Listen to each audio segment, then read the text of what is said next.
There's actually one story with my friend. I was diagnosed December 19th, 2007. So I told my friends all about it. And one of my good friends, he found out a week later that the best man at his wedding had the same thing. It was stage 4 colon cancer spread to the liver. So within a week, his two best friends had the same diagnosis. So he and I are big basketball fans, and every year we go to the Big East tournament in Madison Square Garden to root for Pittsburgh. And we weren't going to make it because I was on chemo. But Pittsburgh won a bunch of games, and we went to the final game. And it was weird because while we were up there, the next day when it was over, we were leaving the hotel, and he had to leave earlier than I did. So I could see him tearing up, and I'm like, dude, do I look this? I'm thinking to myself, do I look this bad on chemo? I know I'm looking weak and pale and everything. So anyway, he had left, and over the summer was his 20-year high school reunion, so I asked if his friend made it back to the reunion, and he's like, I didn't want to tell you, but back in February he had passed away. So we were hanging out like 3 weeks after the other guy died. He never wanted to tell me because he didn't want me to have any doubt, and I'm thankful for that.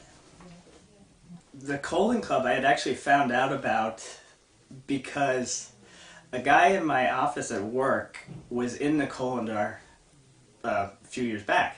So I had always had Crohn's disease, and I actually had a bowel resection that was benign years ago, so we had the same scars. And I'm like, oh, well, that's cool. I could be in the calendar too. He's like, no, you have to have colon cancer. I'm like, oh, well, darn the luck.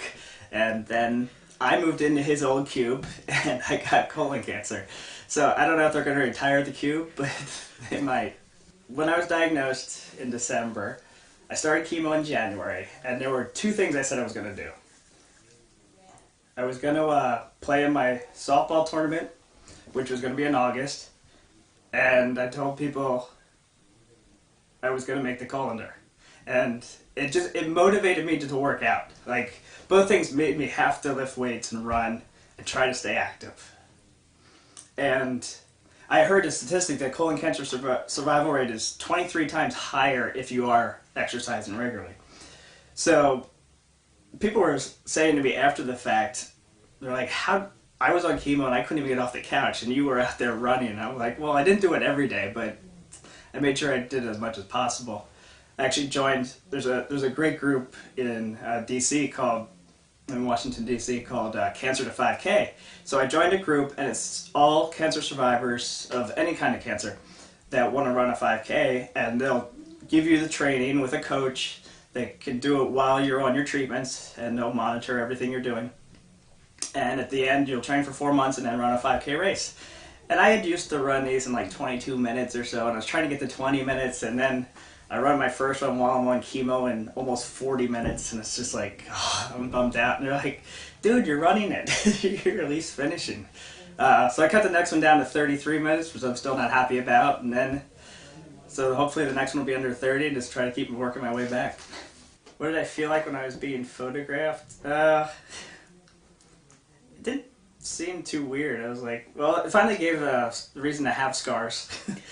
Other than that, I was like, do you really want to go to the beach? And right now, I haven't been allowed out in the sun for a year because of a liver surgery, so another month and I can, so I'm so pale. I was like, oh my god, I'm going to blind the camera. But what was I thinking about while the shoot?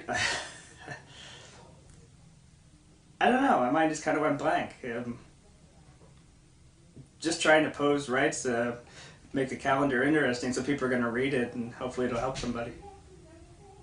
One of the questions when I was applying to be in the Colondar was, why do you want to be in it? And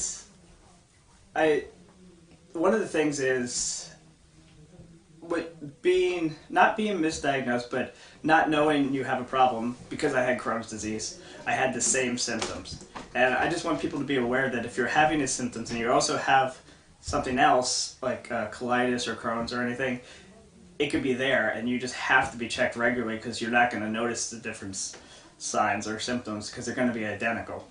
And it can come on at any time. I had hung out with a bunch of different survivors in Washington, D.C. There was a couple different groups. One called I'm Too Young for This.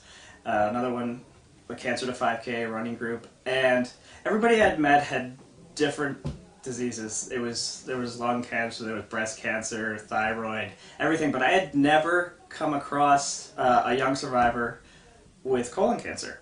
And so it was kind of cool to come up for the photo shoot in New York with 11, 12, whatever, and some extra people that are on the crew now that also survived colon cancer, to hear their stories, because they actually went through the exact same thing. I mean, it's nice to talk to other people that had Hodgkin's or whatever, but some people didn't have surgery, some people weren't on chemo, but these people all had the same type of treatments, and they know what you're going through.